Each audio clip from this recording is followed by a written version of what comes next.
Bem-vindos ao episódio 30 ao 32 de Bookworm. Eu sou o Thunder e vai dar mais uma merda porque agora temos tinta colorida e mais um time skip no tempo da tecnologia, se eu posso dizer assim.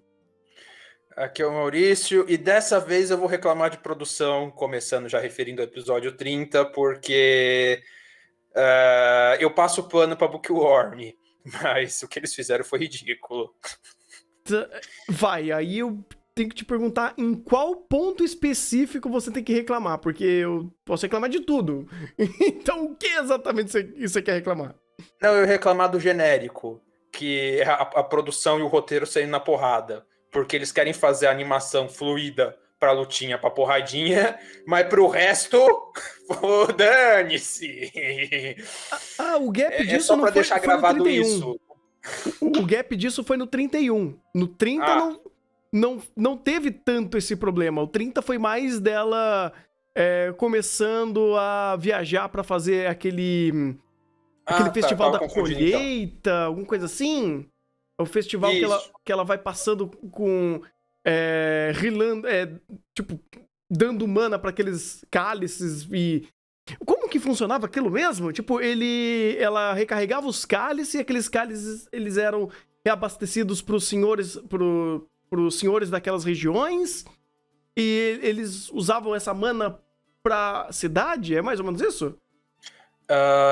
Os nobres tinham casas de verão e de inverno e cada família de nobre era responsável por uma região. Esses nobres ficavam gerenciando essa região e coletando impostos e fazendo toda a gerência burocrática. A igreja ia lá, repunha a mana desses cálices, que a mana desses cálices ia servir de meio que adubo para os agricultores ali produzirem os alimentos e tudo mais. Isso mesmo. Obrigado, porque eu expliquei com a bunda aqui. E é bacana ver isso daí acontecendo, cara, porque Bookworm tem conceitos legais. E por mais que a gente não veja, vamos dizer assim, ou sendo melhor produzidos de forma geral, ainda é um conceito bem legal e meio que começa a aumentar, dar uma expansão maior do que de fato é esse mundo e até como a Mine tá conhecendo mais essas regiões e como elas funcionam e elas são responsivas. Isso eu acho bem legal e, de novo, por texto, obviamente. Mas ainda assim, foi um bom momento porque esse episódio 30 e 31 desse pequeno arco de fazer esse festival, ele é muito bacana porque você tem muita coisa pra se preocupar. Você tem que introduzir essa nova situação que você tá explicando pra gente. Você tá apresentando o novo personagem, que é o Sylvester, isso. Sylvester, isso. Que é um personagem, diga-se de passagem, extremamente importante. Sim. Eu tô muito me contendo spoiler pra falar o quão importante esse personagem é, mas acho que o anime já tá meio que deixando claro que esse daí tem um peso muito grande. Uhum. Ele é o que o Ferdinand falou que ela vai entrar pra família dele? Não. Ela vai entrar pro Casteto, que é o velhinho ali de cabelo marrom. Velhinho de cabelo marrom? Agora, nossa, eu me buguei todo. Lembrei. É o general lá que tem um bigodinho. Isso. Ah, tá. É verdade.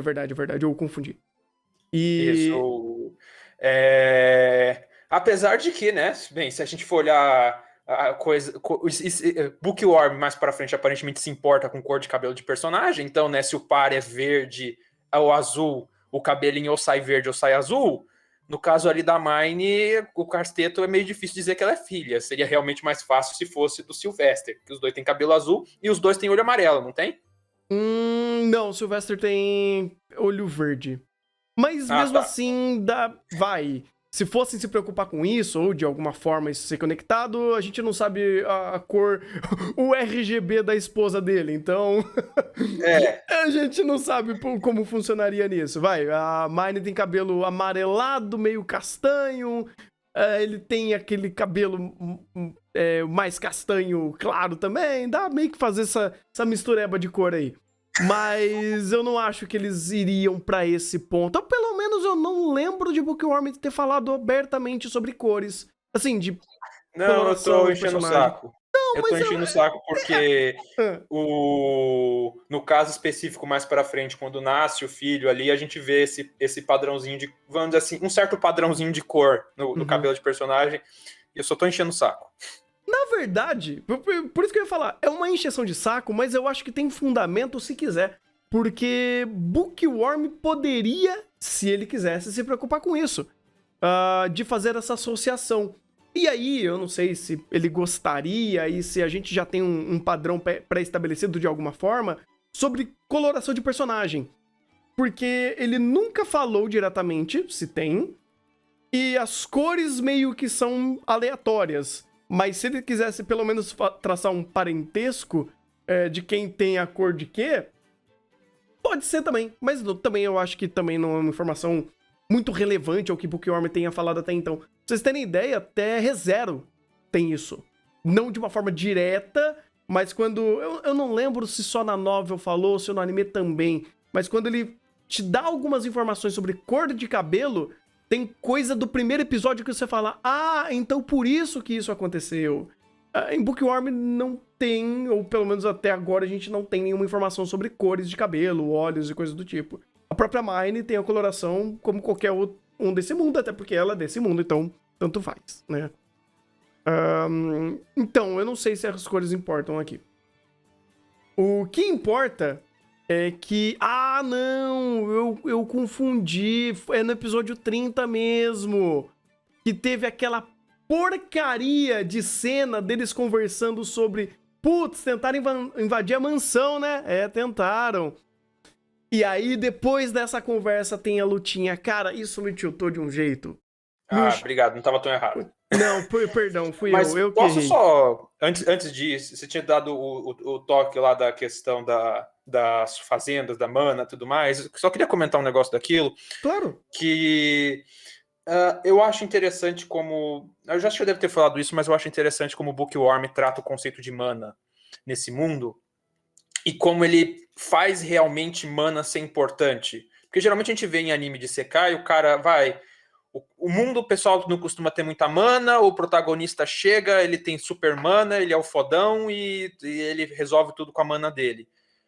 Bookworm até tem um pouco disso, tem um mundo que a maioria das pessoas não tem mana ou tem pouca mana, a Mine é uma bomba de mana, e é um mundo que a gente vê que ele precisa de mana, ele depende de mana.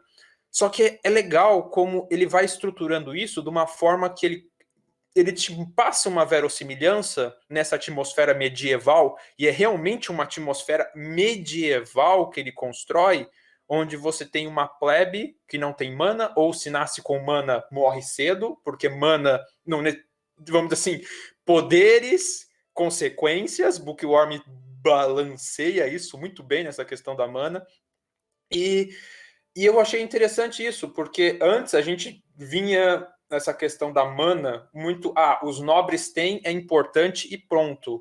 E agora cada vez mais a gente vê qual de fato é a importância da mana nesse mundo, como ela é vital para várias áreas e como isso vai meio que sendo feito, como isso vai sendo os rituais e tudo mais. E é uma cena rápida, mas sabe aquela coisa do bom roteiro? Que o bom roteiro te permite virar a esquina? Ele tá te contando a história de como é a avenida, mas se o roteiro é bom, ele te permite você mesmo pegar, virar a esquina e ver o que tem do outro lado, na rua do lado.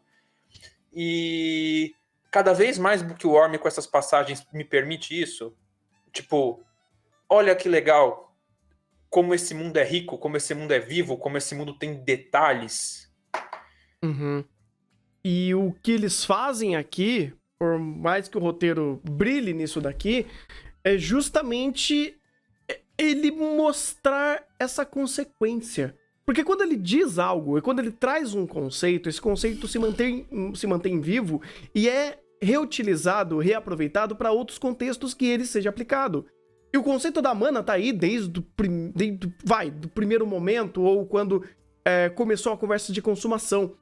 E aí você vê essa situação e como a mana é utilizada, e tudo isso sendo respeitado e aos poucos sendo cada vez mais explorado por aspectos diferentes e por óticas diferentes, porque agora a Mine tá lá em cima, agora ela faz parte da igreja, ela é o poço de mana, ela tá fazendo um ritual pra ajudar os nobres daquele mundo com a mana dela, e lembrando que a mana está escassa e você começa a retroceder uma série de informações já dadas, e tudo que ele vai te contando é cabível, sabe? Ele vai respeitando as regras pré-estabelecidas, tanto regras e conceitos. Então é isso que, de fato, o Bookworm nos mostra, e ele é um roteiro muito, muito responsivo. Ele te dá uma informação, ele retrocede a essa informação, e ele te dá uma nova informação quando ele acessa aquela memória, aquela informação, aquela regra que ele já tinha pré-estabelecido, e novamente ela chega em cena e mostra uma situação àquela regra que ele tinha estabelecido.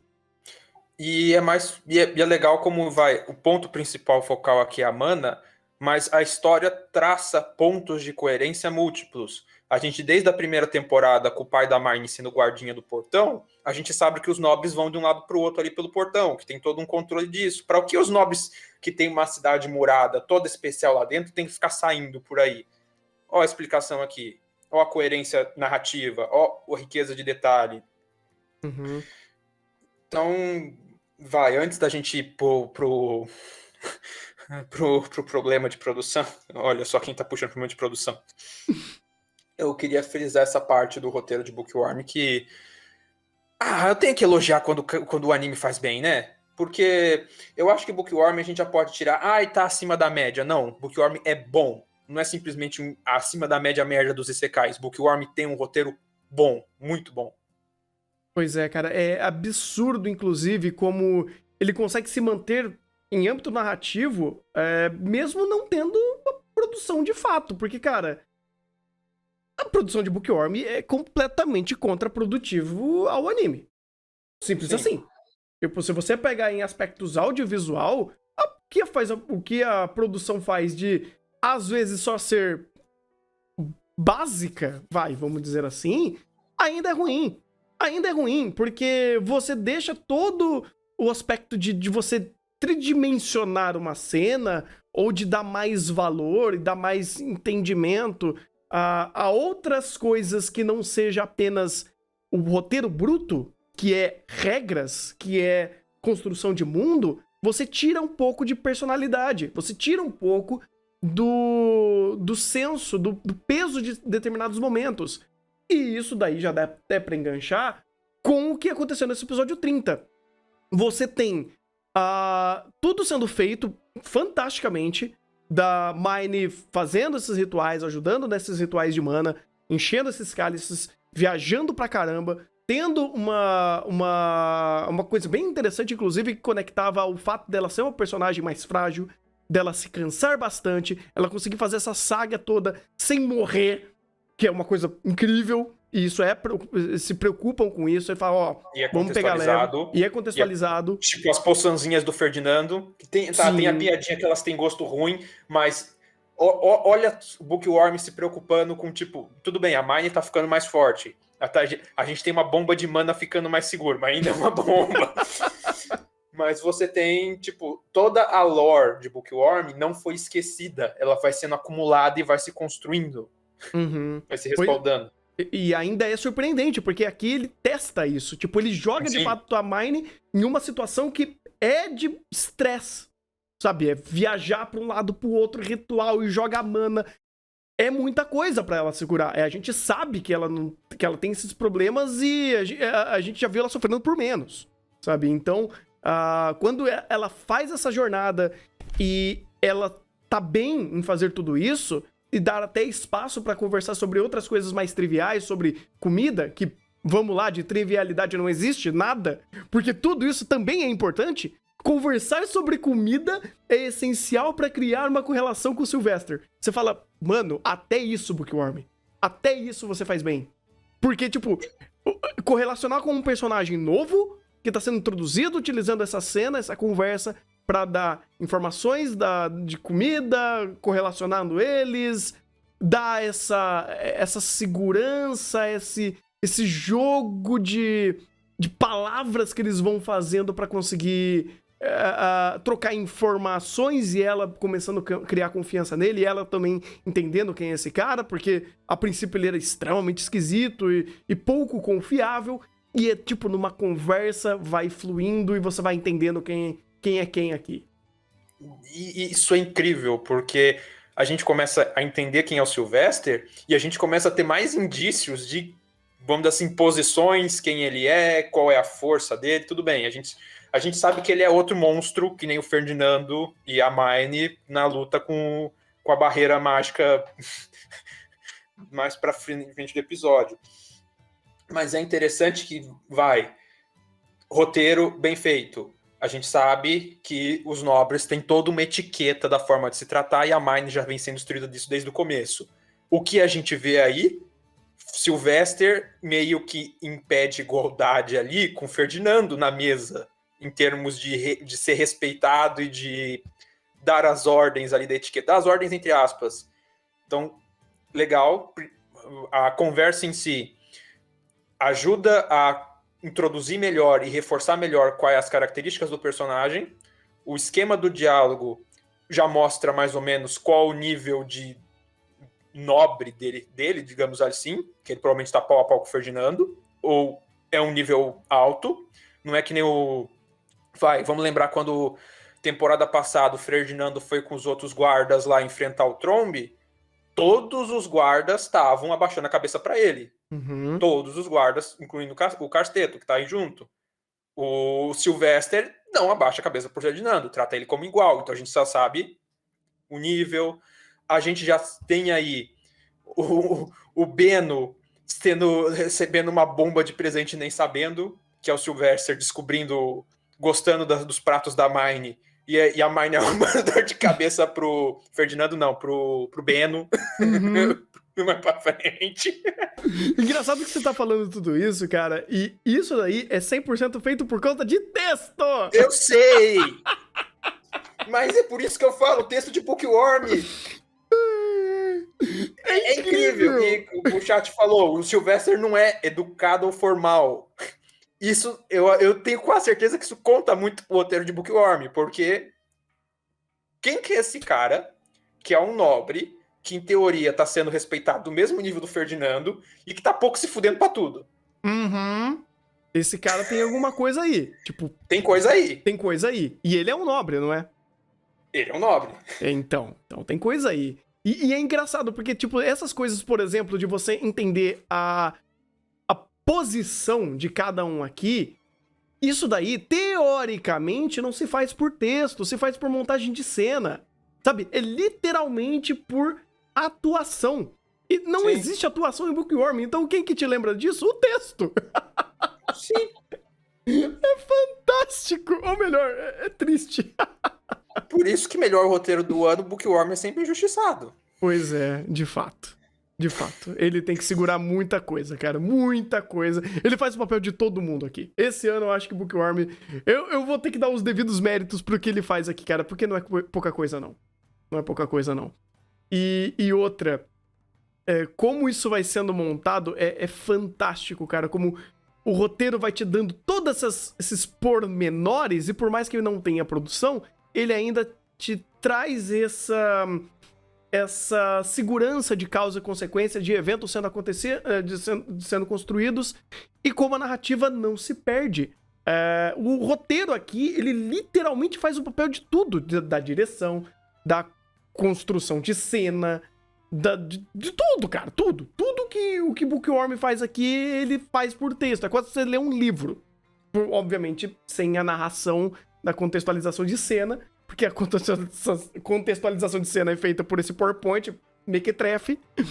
Pelo menos faz o mínimo. Ele faz o mínimo. Tá. A gente tá na sala, mal iluminada, não, cara, conversando, não. Aí, desculpa. Com um brinquinho. Pronto. Não. A cena não precisa fazer o diálogo expositivo. Tá, isso eles acertaram. Tá bom, pelo menos isso eles deram a moralzinha. Mas, cara, que cena merda. Sabe, que construção fraca, pra não falar ruim, sabe? Porque Você tá me contando uma coisa super séria, super densa, a produção não acompanha o teor do roteiro, e ainda me filma a trilha sonora, tipo, qualquer coisa, sabe? Eu nem lembro, era um pianinho, era um violininho, sei lá, que música era aquela? Você fala, mano, isso aqui é música de estamos andando no shopping? Pelo amor de Deus, não! Esse é perdidinha no pagode! Não, eles... Pera, agora eu não lembro. Eles estavam com a música do instrumento que o Ferdinand estava tocando? Não lembro agora. Era qualquer coisa, era uma música B ali de passear em shopping, e mesmo assim não funciona. E esse é o problema também, Bookworm nem tem uma boa trilha sonora pra ajudar a montar cena. Também é complicado, né? Tá, não quero um Sauano aqui em Bookworm, que seria um puta... Não desperdício, mas... não iria Uma equilibrar. produção que comportasse Sauano ia ficar foda.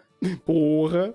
Não, mas uma engraçada aqui que um bom compositor de trilha sonora aqui seria o Kevin Penkin. Sim. O cara Pô, se o cara trabalhasse aqui em Bookworm, eu ia ficar felizão.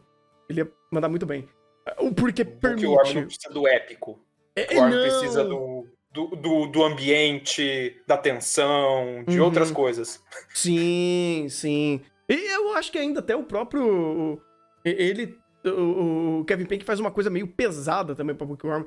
Sei lá, não sei. Mas se tivesse uma boa trilha sonora, eu acho que até dava uma ajudada em cenas como essa. Porque você tá vendo, a direção não tá nem tentando. O cara tá fazendo plano contra plano. E a construção visual, a construção da fotografia da cena também é muito fraca. Então você fala, mano... Põe uma trilha sonora que funciona, aí você vê e nem a trilha sonora funciona. É muito triste. E aí, o que eles gastam? E, tipo, não é fazer uma cena, é fazer uma sequência consistente de Sakugão em Bookworm pra fazer porrada. Tipo, mano, não faz sentido. Não faz sentido. Desculpa, tipo, uma coisa não conecta na outra, porque você não quer porrada em Bookworm. E... já teve outras porradas em Bookworm e algumas delas foram muito feias. Por que agora você vai fazer uma grande produção de porrada ou de ação, no caso, pra Bookworm? Não faz o menor sentido. Eu não vejo isso sendo bom. Tipo, é bom, é legal você ver produção em Bookworm, mas de porrada não conecta, sabe? Vou até ser o mais chato. Essa cena, isoladamente... Ela é bacana, ela é boa, mas o valor dela não é tão maior porque a produção ajudou. Porque tudo que tá sendo feito aqui, ela já tem valor pelo texto. Na verdade, ela tem mais valor pelo texto. Pelo que é falado desde o começo. Vamos atacar quem tá atacando a carruagem? Não, porque eles podem ser fazendeiros desse território. Pô, já indiz uma qualidade de valor. Quem tem mais valor? Quem tá dentro da carroça ou os fazendeiros que estão atacando aquilo ali? Já tem um valor, vamos dizer assim, da Mine. Coerência de personagem. A Mine, ela é impulsiva. Ela é tão impulsiva quanto o Sylvester, só que para algumas coisas específicas. Coerência. Então, tipo... Todo o texto, toda a construção ali é muito coerente. O fato da Mine ser uma bomba de mana, de fazer aquelas coisas absurdas. Então, não é uma cena, de fato, que um excesso de produção, uma produção mais fluida, faria muito efeito, porque o texto já estava tancando desde o começo. Aliás, o texto está sempre tancando desde o começo. Sim. O motivo da gente estar aqui desde o começo é por causa do texto. Ponto. De fato. Ele é uma cena que uma produção que ajuda a você criar engajamento visual por conta do que tá acontecendo. Porque ali a ação é literalmente só ação. Não é uma narração do cara, eu vou fazer uma fênix e vou soltar magiazinha e vai e voa. Não, aqui, de fato, a produção ela tem um valor pela produção. É literalmente a produção pela produção. Não é a produção pela narrativa ou pelo anime, porque é só um momento isolado de batalha. A batalha tem o seu valor? Tem, mas tem pelo roteiro. Tem pelo que ele já ia ter. Se a produção fosse uma bosta, não ia mudar a cena. O contexto não ia ser mudado. É diferente, cara. Pô, sinceramente, eu troco isso daqui por uma cena melhor da Mine falando que ia morrer pro Lutz. Lá na primeira temporada. Eu troco essa cena aqui por uma produção melhor quando a Mine fez o primeiro livro. Porque tem muito mais valor pra narrativa. Sim, até em termos de narrativa, isso daí basicamente só serviu para aumentar o senso de urgência e a tensão que a Mine tá cada vez mais em atrito com os nobres e ela é cada vez mais ameaçada. Mas... Como se já não tivesse sendo feito. Isso já estava no primeiro plano. É. Desde que eles começaram... Na verdade, isso tá no primeiro plano desde que a Mine entrou na igreja. Sim. Tipo, não é como se esse momento de luta iria maximizar e potencializar algo que Bookworm precisa passar pra gente agora, sabe? Intensidade... Pra não ser completamente injusto, essa cena serviu pra uma coisa. Paridade de poder. Quem é a Mine? Isso sim.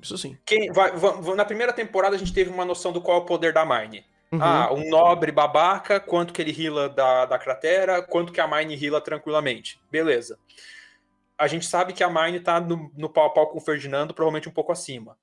Tá, quem é a Mine na fila do pão dos nobres mesmo? Dos nobres mais alta classe de mana? Essa cena serviu pra isso. A gente tá contextualizado. E o que a Mine consegue fazer de buff, de suporte pra outros nobres que tem poder, sei lá, mais ofensivo? Vamos dizer assim. Então,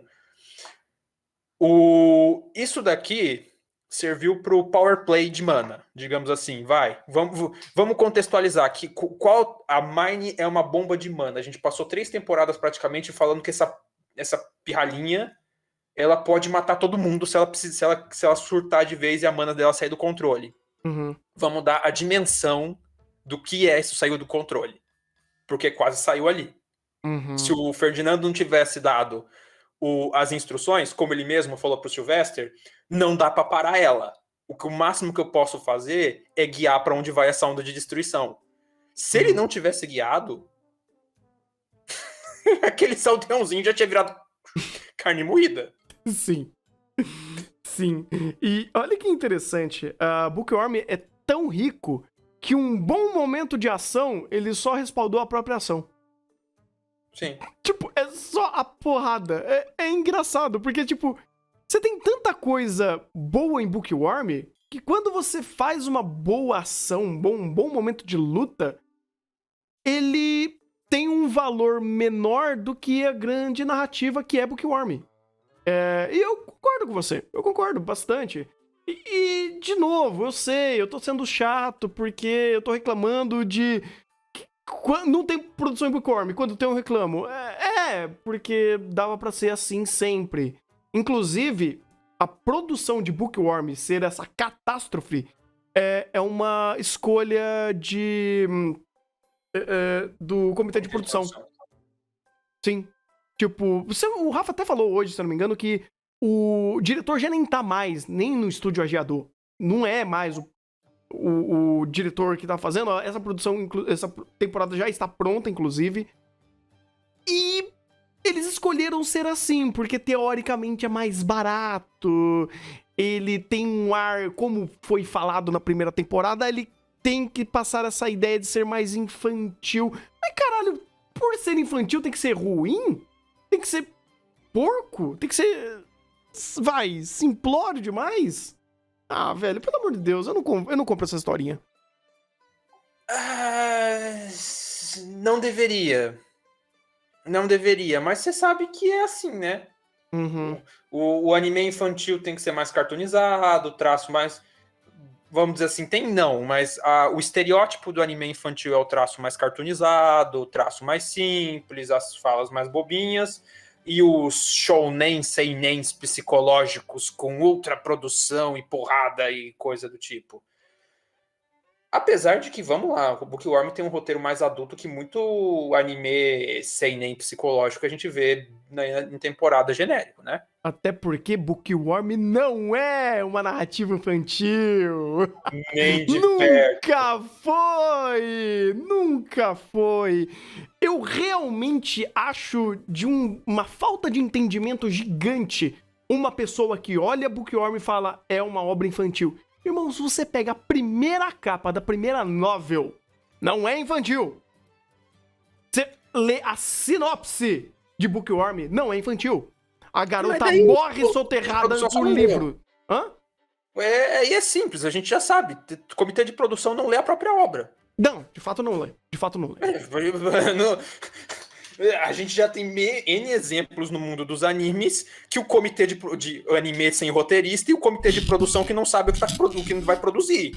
Ou, às vezes, não é nem que ele não sabe o que vai produzir, mas ele escala uma pessoa que tá perdidinha ali e ele vai saber o que é pra fazer nos 45 do segundo tempo. Em Tate no Yusha foi isso, por exemplo. Foi até engraçado quando isso aconteceu. Mas é engraçado como você pega Bookworm e você fala, pô, não era uma obra pra isso. Assim como também tem muito comitê de produção que vai fazer os churrascão do Arém na vida e fala, nossa, anime televisivo. Deu esse problema, por exemplo, em... Reviewers. Isso. Qual que é, né? Esqueci o nome completo de Reviewers. Ishizoku Reviewers. Ishizoku Reviewers. Mas quase todo ano dá um desses. Algum anime que é apelativo, sexualmente apelativo demais, que tentam passar na TV japonesa, e daí é o prato cheio para um monte de portal da comunidade otaku. Oh, meu Deus do céu, censuraram não sei o quê. Uhum. Eu não sei como isso funciona no Japão. Aqui a gente sabe que é várzea. Tipo, vira meme, vira piadinha, vira chacota quando um negócio desse acontece, sabe? E de caso a caso, tem casos mais sérios e casos que eu falo que, pelo amor de Deus. Reviewers, por exemplo, é um caso que eu falo, porra, se vocês entendessem o que é a obra antes de você lançar a obra, não tinha dado metade da dor de cabeça, ele poderia continuar do jeito que ele é. E é fantástico o jeito que ele é. É que a TV japonesa, eu não sei muito, mas eu sei que a TV japonesa é um negócio meio bizarro. Então, às vezes, pelo pouco que eu sei da TV japonesa, ela me parece a TV brasileira na década de 90, no 80, 90. Onde tinha criança rebolando na boquinha da garrafa e coisa do tipo. Oxi. É verdade, isso existiu. Isso existiu. A TV brasileira tem um passado esquisito. Tem um passado mesmo esquisito. que você não tenha nascido nessa época que nem eu, isso já é clássico. Se você navega na internet, você já deve ter ouvido falar dessa era. Eu peguei essa época. O pouco essa que eu sei da TV japonesa me lembra essa época da TV brasileira. Faz sentido. E ainda se torna mais escabroso quando você vai pro mundo dos animes. Porque aí os tons de cinza, bem, a gente já conversou desses assuntos N vezes, né? E vai conversar de novo, porque sempre volta. Volta, com certeza. Aquela regrinha que eu falei, cara, é o momento certo e apropriado pra falar sobre isso? Talvez não. Mas relaxa que em breve a gente vai ter. Alguém vai dar essa brecha pra gente. Sempre. É incrível como o mundo dos animes nos permite de falar os temas mais complicados e escabrosos por obras mal adaptadas. Mas voltemos a Bookworm. Sim. Vamos voltar pro episódio 31, que é quando, de fato, o Sylvester começa a entender o que a Mine faz e ele começa a conhecer toda a máquina que virou a produção da Mine, e fazendo papel, e fazendo livrinho, e como a Mine conhece pessoas importantes, e as pessoas importantes conhecendo o Sylvester, e joga o Beno no meio da fogueira, porque ele se vira com essa situação toda. Engraçado que, por exemplo, voltando até o que a gente tinha falado sobre poderes aqui, o Beno precisando ser, tipo, extremamente... pisando em ovos ali pra falar com o Sylvester, porque ele é um cara de cargo no nível do Ferdinand. Por mais que ele esteja mais acostumado com o Ferdinand, ainda assim ele não é um nobre ou alguém com cargos altos ali perto daqueles dois. Então ele precisa, de fato, ser tudo cordial, culto e coisa do tipo. E ao contrário do Ferdinand, que é polido e educado, o Sylvester é esse poço de... Qual seria a palavra mais correta? Ele é de espontaneidade.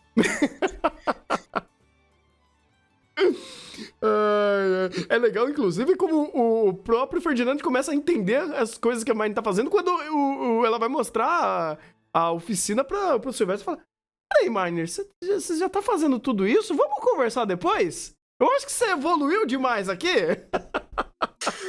O Ferdinand é aquela coisa. O Ferdinand sabe que a Marnie veio de outro mundo, sabe? Que veio do mundo mais avançado, sabe que ela é doida dos livros.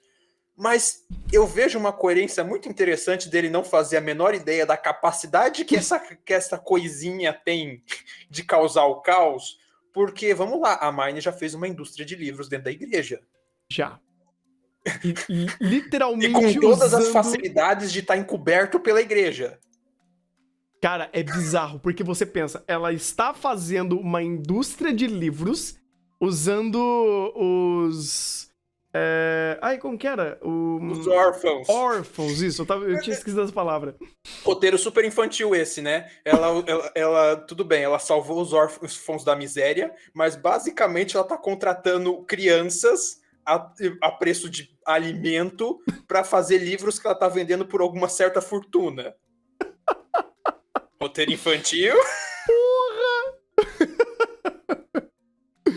Então, gente, calma. A Mine não lida com escravidão. Calma. Ela paga as crianças. É análogo só. É só análogo. Olha, quem deixa análogo a isso é a própria igreja. Assim, as crianças não tinham valor algum pra igreja. Não, tá, beleza. A gente sabe que a Marnie melhorou a situação delas. A Marnie realmente se importa, enxerga essas crianças como seres humanos. Beleza, já é um passo. Mas não tira o fato de que, bem, o status quo da situação ali não mudou. Estão comendo melhor, estão vestindo melhor, mas o status quo da situação não mudou. E para o roteiro, é bom até não ter mudado, porque coerência interna. A Marnie não tem poder para mudar esse status quo. Porque o pouco que ela já faz está quase dando a bomba que deu aí nesse episódio 31. Imagine se ela chegasse e virasse a igreja de cabeça para baixo. Não, de fato. O próprio Sylvester viu toda a situação e falou: não, tranquilo, tô só vendo aqui a situação acontecendo. Porque, cara, imagina, por exemplo, se esse conhecimento, sei lá, ganha mais força, sabe? Se a situação ganhar mais força. Meu amigo, dá muita merda. Inclusive... O Ferdinand foi interrogar a Marnie. Exatamente. O próprio sumo sacerdote manja que ela tá fazendo tudo isso, né? Mais ou menos pela Adélia. Mas verdade. O sumo sacerdote é aquele poço de inação. Aquele ponto de inércia. Ele literalmente... Ele é o trabalho dele é ser aquele ponto estagnado no tempo e espaço. E pronto. Ele tá ali pra ser a pedra no sapato. E só. É coerente ele ser a pedra no sapato? Porque ele foi contextualizado como o velho chato que não quer fazer porra nenhuma e bota tudo nas costas do Ferdinando e só tá vivendo ali. Se exploda. A mãe abaixando a cabeça pra ele tá... dane-se. Pois é, e é interessante porque, de fato, isso tá acontecendo e meio que permite essa construção. Né? Ou melhor, isso tudo só está acontecendo porque as regras permitem. Ponto. Não é só mérito da Marnie, mas isso é literalmente um reflexo de como esse mundo age e interage. Porque o fato da não ação do sumo sacerdote, dele não se preocupar de fato como as coisas andam, porque tem o Ferdinand pra literalmente fazer tudo por ele, o fato deles estarem num ponto meio que de decline, mas pra visão deles isso não é tão importante, o que foi estabelecido de conflito que a gente tá começando a ter menos mana, mas não chegou a um ponto que a água bateu na bunda do próprio sumo sacerdote, porque pro resto tanto faz, tanto fez. Por exemplo, o estado, assim, desastroso que estava o orfanato era justamente por isso. Tipo, tem uma ala aqui que eu não vou lidar. Dane-se, tanto faz, tanto fez. Então, essa inércia toda de não ação e todo mundo deixando a corda mais fraca estourar, porque não importa pra quem tá lá em cima, faz todo sentido. Faz absoluto todo sentido. Então a Marnie conseguir criar tudo que ela fez com o conhecimento que ela tem, por usar essas fragilidades e usar isso ao seu favor, dela conseguir permear meio que na surdina, e o Ferdinand vê isso e fala, não, beleza, tá ok. Ou pelo menos, tá ok até o ponto que eu aceito que você faça isso. Porque como foi acontecendo nesse episódio, o que você tá fazendo não está apenas permeando as nossas brechas. Você tá criando um monstro. Você tá criando um dragão. Dragão? A Mine tá... O anime fez a representação gráfica da queda da Bastilha. Você tá fazendo a guilhotina. Pra todo mundo! Isso aí eu falo pra você. Aí eu dou o benefício da produção, tá fazendo o mínimo. Sim. Não tô elogiando, só tô falando que ela fez ela fez o quadro expositivo. Sim, sim. Mas é bom ser assim, ou pelo menos é o mínimo que a gente tem. Porque pelo menos aqui não é contraditório.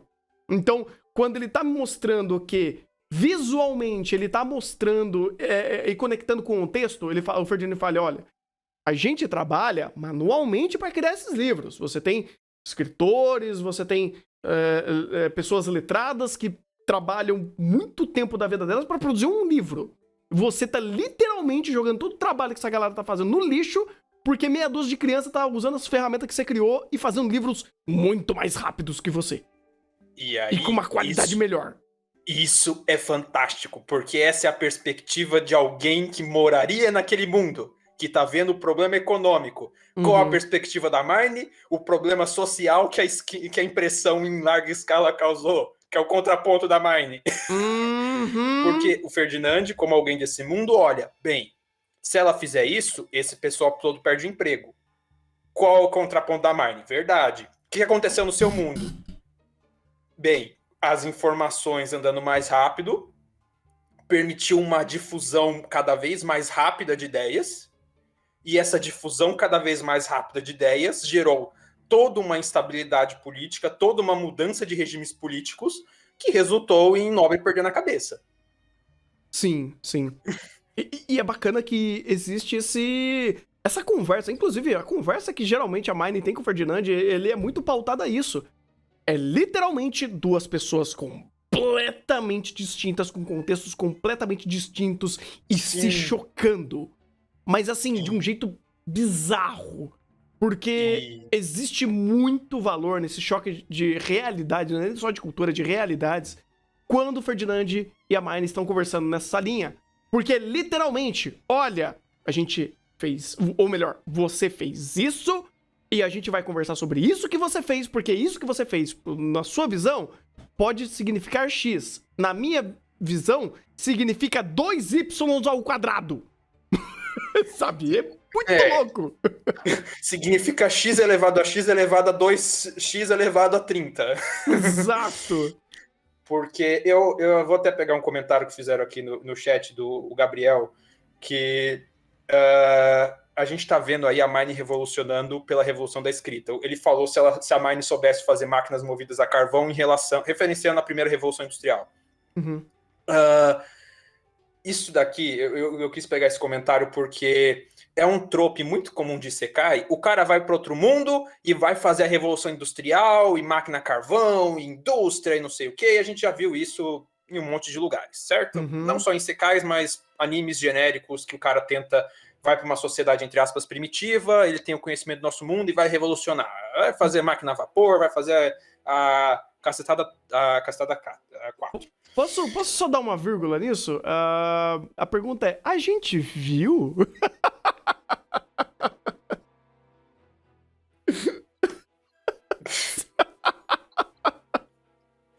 Isso tá sendo irônico?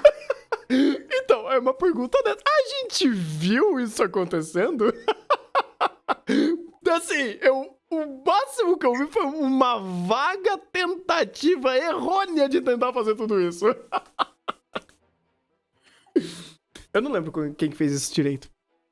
Honestamente. Fez. Dr. Não. Direito. Direito é outra. Assim, tentar, muitos tentaram. Quem chegou lá, eu não sei. Você entendeu o que eu quis dizer, caramba. Eu sei. Do conceito, caramba. A gente tá falando de conceitos, não de roteiros que funcionaram. Eu tô querendo bater em CKR para falar bem de Bookworm. Calma lá. Eu sei. Você tá exigindo demais no meu negócio.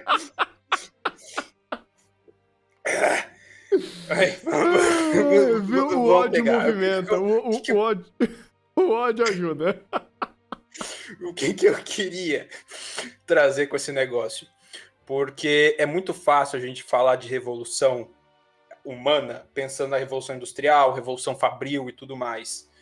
E, de fato, vamos dizer assim, você parar para pensar, pô, na Idade Média um cara chega lá e inventa um motor a vapor, nossa, ia revolucionar e tudo mais, tal. Mas o que a Marne está fazendo, que é uma revolução na forma como as informações andam, é algo tão mais importante ou tão mais impactante que uma revolução fabril em si. Porque a revolução na forma como as informações se propagam é uma revolução na forma de como o conhecimento se expande. Cada vez que a humanidade revoluciona a forma como a informação é passada, a gente tem uma revolução e um avanço exponencial na velocidade com que a humanidade acumula conhecimento. Quando a humanidade aprendeu a fala, a gente permitiu começar a existir o que a gente tem até hoje, né? Quando os primeiros hominídeos começaram a aprender a falar, permitiu-se que conhecimentos fossem passados de um indivíduo para o outro. Isso já é uma revolução. Um indivíduo não precisa reaprender o básico desde sempre. Quando a gente inventou a escrita, isso literalmente marcou uma era. Antes da escrita, a pré-história, depois da escrita, a história. E permitiu que informações fossem guardadas para coisas posteriores. Quando a escrita foi permitida ser feita em larga escala com a prensa de Gutenberg, mais uma revolução na velocidade com que as informações se propagam, que as informações se criam. Isso viabilizou a imprensa, isso viabilizou uma série de revoluções. Mais para frente, o rádio, a informação viabiliza informações serem passadas instantaneamente a longas distâncias, aumenta mais ainda a velocidade de criação de informações. Televisão, mais ainda. Internet, E isso é um ponto fantástico, porque toda e qualquer tecnologia de informação tem um poder tremendo de aumentar a velocidade com que a informação é criada, com que o conhecimento é criado. E isso é tão ou mais revolucionário quanto a criação de uma máquina em si, uma máquina fabril, um processo em si, digamos assim, que não tem a ver com essa criação de conhecimento. E mais legal ainda, legal e trágico, que cada vez que a gente revoluciona a comunicação, crises são criadas, porque revoluções na comunicação levam a novos jeitos de se comunicar, e a gente não tendo conhecimento de como esses jeitos são, da poder desses jeitos, a gente está suscetível a instabilidades político-sociais. Vulgo o momento que a gente está vivendo hoje com a internet, que não tem nem o quê. No Brasil, a popularização da internet começou nos anos 2000, provavelmente, mais ou menos. 22 anos de popularização da internet. E é isso, a gente até hoje não sabe lidar com a internet. Claro, o que a gente está vendo é uma situação muito mais expandida de rápida da velocidade das coisas do que foi a prensa do Gutenberg. Mas assim como a prensa derrubou cabeças de nobres, a gente está vendo a nossa versão das revoluções que a comunicação traz. E até para nossa realidade é engraçado porque é uma revolução mais rápida do que a outra. A gente teve, antes da internet, a própria televisão. E nem fez tanta diferença, assim, nem faz tanta... O tempo nem é tão grande. Você pega alguém da terceira idade hoje em dia, deve ter visto a revolução do rádio, televisão e internet. Isso. E hoje em dia é mais rápido, mais louco ainda, porque a internet veio junto com os celulares, sabe? Você ter um smartphone, você ter o acesso remoto a essa informação pessoal. Sim, porque isso é outra coisa fantástica da comunicação, porque até a internet, a comunicação era de um polo gerador centralizado para o resto. A internet descentralizou os polos geradores de informação. Claro, a conversa é muito mais complexa, mas em teoria qualquer um pode entrar na internet e achar as pessoas que pensam igual a ele criar uma comunidade, começar a conversar com qualquer um em qualquer lugar do mundo. Exato, exato. E isso trouxe suas vantagens e trouxe seus problemas. De fato. Bem, nós que já temos o conhecimento histórico de todo esse processo e de como está acontecendo o nosso processo de evolução da comunicação, a gente tem noção do impacto, ou pelo menos a gente acha que tem noção, porque a gente nunca tem, né? As coisas, o olhar da história é sempre para o passado, a gente não consegue ter a visão do real impacto das coisas vivendo aquela coisa, a gente precisa de um certo distanciamento.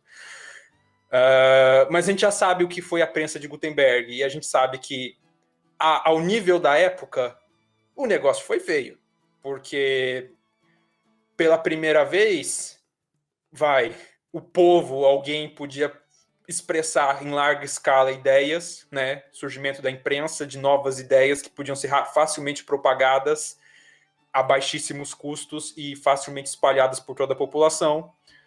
E aí, bem, numa situação merda, assim como é a política do mundo de Bookworm, onde o mundo está se acabando com uma crise de falta de mana, que tudo está se quebrando, porque eles precisam de mana para esse mundo funcionar, mas os nobres não têm mana, e eles estão pouco se lixando com isso, eles só querem se manter os próprios privilégios, e com isso o resto, a periferia, os órfãos, vão tudo definhando.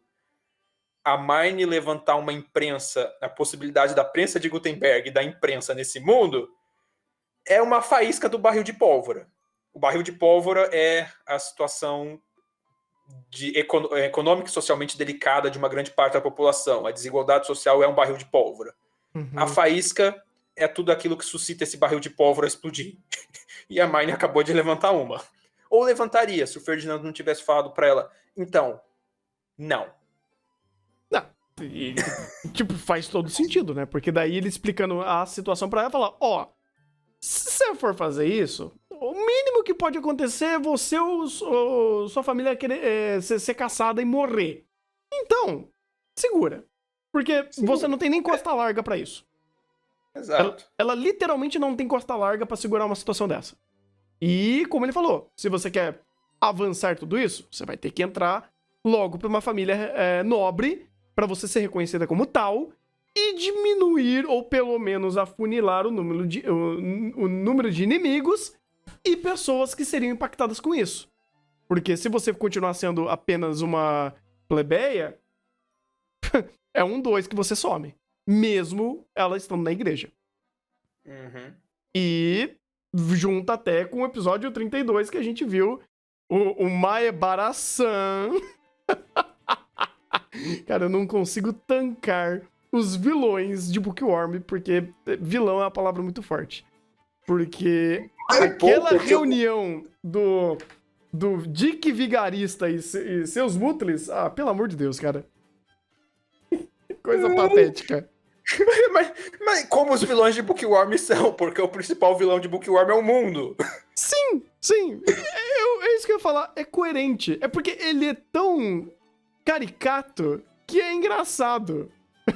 Tipo, é literal. A coisa sendo feita é estúpida, porque é o nosso querido, sei lá, nobre genérico com a voz do Oishi, de Higurashi, falando Maebara-san, vamos matar a Mine, enquanto tem a porra de um filtro escurecendo a cena.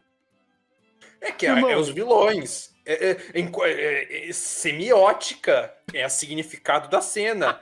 O lado escuro, o lado sombrio, mal iluminado. Vocês subestimam a direção de Bookworm, ele dando toda uma construção de cena, toda uma semiótica para mostrar como eles estão do lado escuro, do lado das trevas, da sujeira, dos traços grossos. E vocês fazendo um pouco caso. Olha, se tivesse uma pirâmide saindo um arco-íris, aí eu compraria melhor. Porque daria pra falar que é o lado negro da lua. Mas, deixa pra lá. Que engraçado que a iluminação não faz nem sentido. Não, por isso que eu tô literalmente falando. Um filtro fixo. Cara, não é nem usar feio. Iluminação pra trazer traço mais grosso, pra colocar sombra. É só um filtro. É tipo a chuva de Mushoku. ela acontece. Não. Aqui não. Aqui não. Essa piada aqui não. Essa piada aqui não. Não é uma piada, é uma constatação de um fato. Tá, deixa eu corrigir. Esse anime aqui não. Ah, tá. Esse anime aqui não. Não, o pessoal falou que X-Arms. X-Arms fez e fez melhor, tá? X-Arms já eu fez. aceito.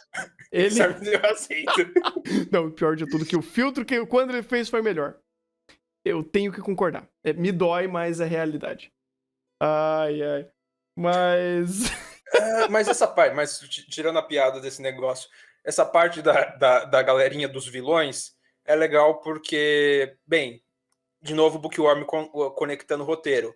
Primeiro, família do Shikikoza, ou especificamente a mãe dele, querendo vingança. A gente já tinha cantado essa bola, coerência de roteiro, faz sentido. Ela queria a Mine, ela é uma nobre ainda, não deixou de ser uma nobre, não deixou de ter os privilégios de uma nobre. Segundo, soldados consumados. A gente tinha ouvido falar disso e agora a gente tem uma contextualização e é mais uma coerência de mundo. A história de virar a esquina. Tem gente que nasce com manda nesse mundo, seja plebeu ou seja nobre. Nobre tem como se tratar, tem como cuidar da própria mana e não morrer por isso. Plebeu não tem. Ou não tem, entre aspas, porque a gente sabe que tem formas como de plebeu descarregar a mana própria. A gente viu a Mine fazendo isso com o Trombe. O Trombe de forma controlada.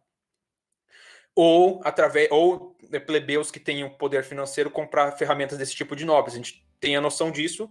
A gente sabe que quem tem mana tem poder. E agora a gente vem uma continuação lógica disso, é nobre babaca usando plebeu com mana para fazer o trabalho sujo. Lógico. Tipo, ele é caricato, mas aí esse é um grande momento da produção, vamos dizer assim, contradizendo o roteiro. Porque a cena é patética. É patética. A forma que ele representa visualmente a conversa é de uma... eu não sei, eu tô tentando não usar muitos adjetivos pejorativos, mas é patético e aí... É só não citar coisa criminosa. Pode usar adjetivo pejorativo. Não, tudo bem, é porca, é uma produção porca ali. E o contexto faz todo sentido. O conflito que eles estão trazendo ali faz todo sentido. Tipo, a conversa dessa galera querer caçar a cabeça da Mine, como eles querem fazer isso, usando o sumo sacerdote de âncora pra isso. Tudo faz sentido. Tudo faz sentido. E de quebra traz informação nova. Sim. Que a gente sabia que tinha uma limitação para adoção interna, a gente sabe que para adoção externa não tem. O que bota o relógio na cabeça da Mine para ser adotado como uma incerteza. Porque tipo... antes era tipo, ela tinha 2 anos, se eu não me engano, pelo que o anime falou. Agora é uma incerteza. Porque 2 anos, contando que ela precisa da aprovação do pessoal ali interno. Se ela não precisa mais da aprovação do pessoal interno... É verdade. É só o sumo sacerdote passar a canetada. E se ele quiser? Aí entra o fato de que ele é um bunda mole e acomodado. Faz todo sentido. Exatamente. Ele pode deixar aquela... A papelada dela pegando poeira e foda-se, sabe? Exato. Ou, se o Ferdinand conseguir dar canetada por ele, também funciona. Mas aí a gente não sabe, né? Mas daí o Ferdinand não daria canetada em favor do sumo sacerdote. Dá, de fato, não. A gente não sabe com quem tá a caneta. Exatamente. Então, é interessante isso acontecer, porque a conversa é muito mais expansiva do que parece. Tem até a Delia falando lá que... então, né, tem uns nobres aqui visitando a catedral, tem uma galera que gosta aí de gente nova, assim, vai juntando os pontos. Vai juntando os visitante é um nobre que quer criança consumada pra fazer o exércitozinho que a Mine matou ali. Então, tipo, é interessante porque o contexto é muito expansivo, mas a cena é patética. Mas ao mesmo tempo, se você pega o contexto geral, ela é pra ser pesadíssima, porque o roteiro aí é pesadíssimo. Cara, o que eles estão falando aqui, Jesus, é um negócio louco. Porque você tá jogando literalmente a ótica pra um outro lado que a gente nunca vê. Uhum. Que é quem tá fazendo algo contra a uma situação que a Mind tá impondo. E querendo ou não, se Bookworm ele é muito bom em criar contrapontos e dar a devida ótica aos personagens que estão agindo ou reagindo a algo que a Mind está fazendo, faz todo sentido você ver, de fato, os antagonistas tramoiando ali. E era pra ser importante, mas não, você tinha o... Não, aí não é nem culpa do dublador, mas você tinha o cara falando Maia Baraçã e dando risada. Então, é triste. Tô falando Maia Baraçã, a não ser que em algum corte de alguma coisa os editores do canal façam o favor de corrigir esse erro da direção de Bookworm. Esse erro pode ser facilmente corrigido. Sim.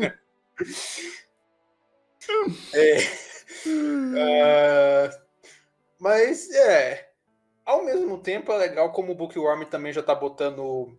Você percebeu como o Bookworm tá botando todos os peões na mesa pra aquela lutinha no mato começar a ser fichinha? Uhum. Com toda certeza. Porque agora a gente teve a reunião dos 4 patetas. Uhum. A gente teve a Marnie recebendo um presente do Sylvester pra situação de emergência. Uhum.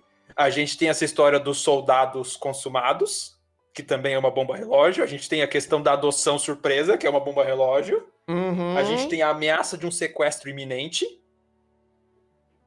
Você tem um novo membro da família da Mine, que né, é muito mais frágil. A gente tem um novo membro da família da Mine, que já foi dedado pro sumo sacerdote. Foi daquele jeito, né? Ele tem nessa informação. É legal que o que a produção não faz aqui, o texto tenta fazer. Porque ele literalmente não se importa com essa informação, mas você não sabe se ele não se importa absorvendo essa informação ou ele não se importa porque a Delia já não é mais carta no baralho dele. Sim. E aí fica meio que tipo... Mas querendo ou não, ele ainda traz aquela questão de, tem muita flag aí que pode bater a qualquer momento. A gente só não sabe qual carta o Bookworm vai usar ou como. Uhum. Tem até, falando até da criança que foi acolhida, eu fui meio longe, mas existe uma possibilidade dela ter alguma doença que, assim, propositalmente foi deixada ali? Eu vou segurar o spoiler. Eles vão falar isso. Ih, rapaz! Então o roteiro já tá todo muito bem colocado. Uhum. Eu sei o que essa criança tem de doença. E já tá todas as peças. Se você juntar os pontos, você deduz. Porque é uma facilidade de roteiro. Aí eu já não lembro exatamente se eu vou conseguir juntar todos os pontos, mas não me parece tão longe essa situação. Tão já improvável. Tá literalmente. O anime deu todas as flags do que ela tem. Ou do que estão buscando aí. E o que apareceu aí. Uhum. Aí eu não vou conseguir fazer o CSI. Eu acho que eu não vou lembrar de alguma coisinha que vai fazer meu chute ser próximo, mas não acertar. Não, acho que em breve o anime explica. Provavelmente episódio que vem, provavelmente ele explica. Uhum. É só a Mine aparecer aí e descobrir a situação. Ah, tá. Inclusive... Não, é porque se ela vai descobrir, talvez seja algo mais simples, ou pelo menos que seja mais fácil dela reconhecer como catapora. Mas aí eu já não tenho o contexto de catapora num lugar onde... o conhecimento sobre medicina é muito mais precário. E daí você já tem a próprio diálogo expositivo no final de que, a maioria dos filhos ali dos pais da Marnie morreu. Cara, foi que louco. É super comum nessa época. Pois é. Não, e olha que loucura. É informação dada por cena pós-crédito. Informação super verossímil e que a gente já tinha noção. Porque a Marnie verdadeira morreu já. Literalmente. Exato. Literalmente ela morreu. E aí na verdade, as duas morreram. De fato. As duas morreram. A Marnie morreu soterrada. E se eu não me engano, morreu soterrada por um terremoto. Uhum. Sim. Que era Eu esqueci o nome dela, era Urano, eu acho. Urano. A Urano morreu soterrada por um terremoto e a Mine nesse mundo morreu de doença. Uhum. Então, E, né, tá aí, né? Tá aí sim. a flag, que não é nenhuma flag, é uma situação que, de novo, o Bookworm tá trazendo informações antigas que ele já estabeleceu, jogando na tua cara, e às vezes você nem percebe, quando ele fala, você fala, não, é verdade, você falou isso. Né? Sim. Olha só. Querendo ou não, vamos tentar ser um pouco mais explícito. O Bookworm está gritando pra gente criar empatia com a situação da Mine e com a família da Mine. Não, de fato. Ao Mas, mesmo tempo que ele tá gritando flags que vai dar merda em relação a isso. mas ele tá fazendo isso de forma muito convincente a todo momento, né? Porque Sim. não é aquela empatia miojo que ele joga na tua cara. Não, tem toda uma explicação daquilo tá acontecendo, sabe? Por bem ou por mal. Então, Não, isso é fantástico. Uhum. Não é uma crítica que, meu Deus, ele tá gritando isso na sua cara de forma forçada. Não, tá gritando isso de forma coerente. Mas para quem já tem alguma ideia ou quem já começar a ligar os pontos, já começa a tentar entender o que o Bookworm tá tentando fazer nessa temporada. Sim.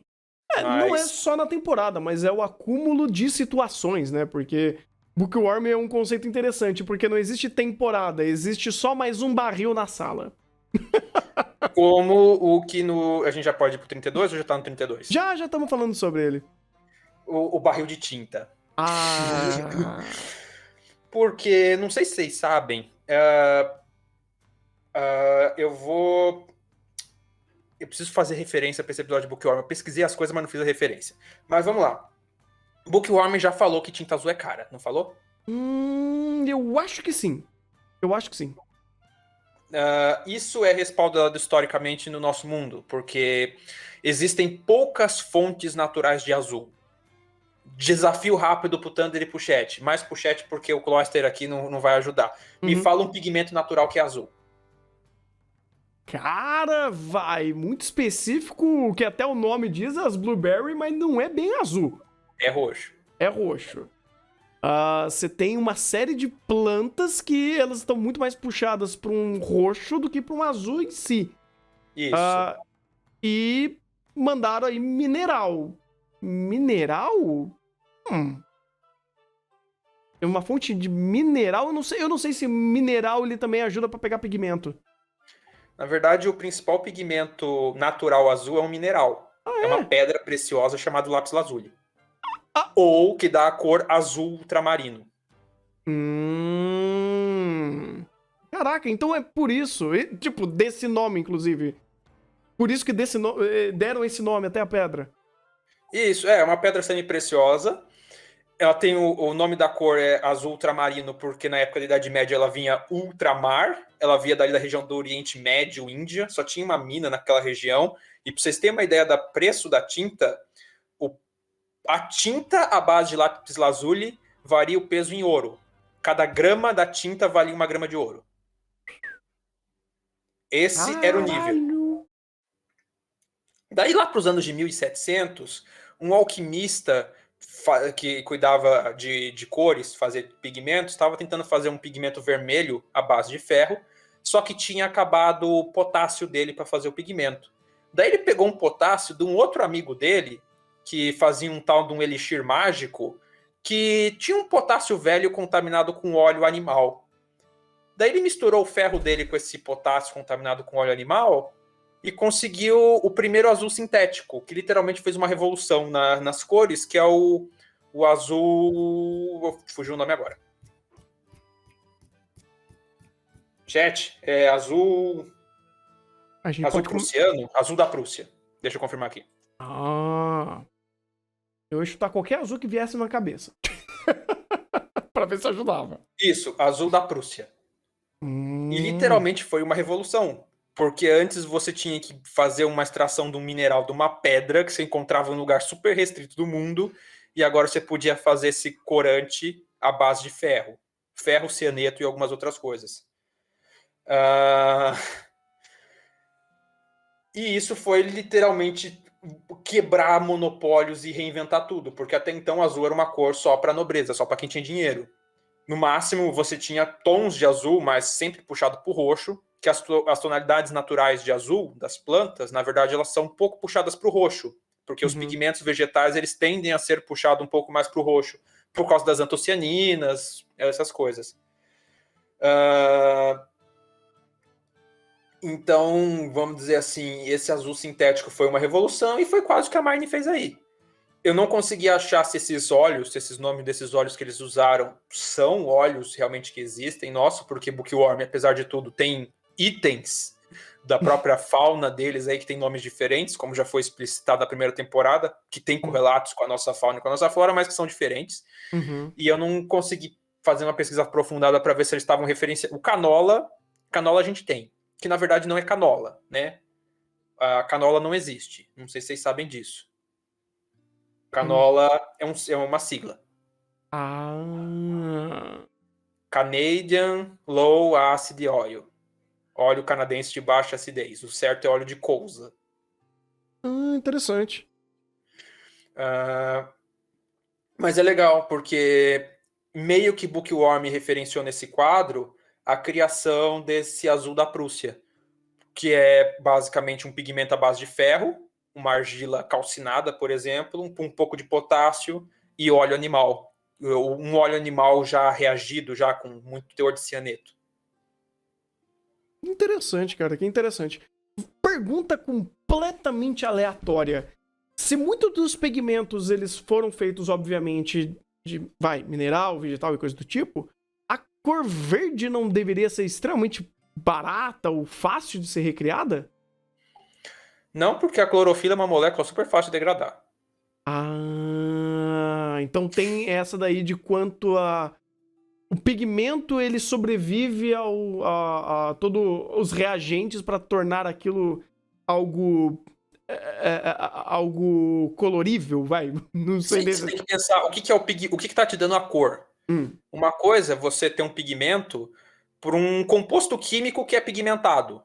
Por exemplo, ou um composto químico estável que é pigmentado.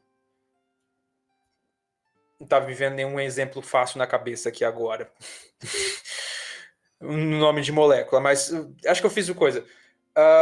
Outra coisa é ter moléculas que são facilmente degradadas, como a clorofila, ou que perdem a cor facilmente, porque a cor da clorofila tem a ver com magnésio no centro da molécula e tudo mais. É um rolo lá.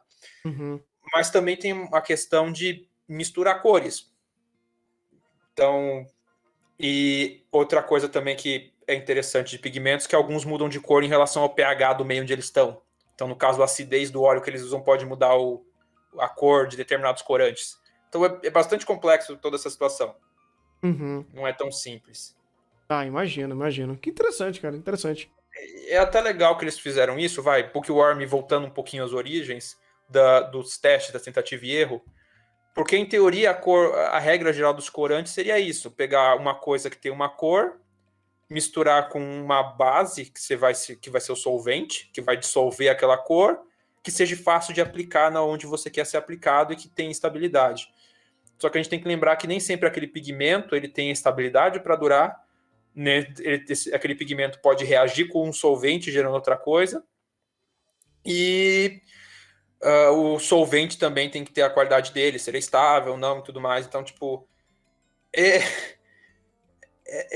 eu achei legal essa coisa de Bookworm, e até o próprio contrastezinho que eles fez, que a gente tem uma Marne desse mundo, a louca por tinta, fazendo o contraste da situação, que eu achei legalzinho.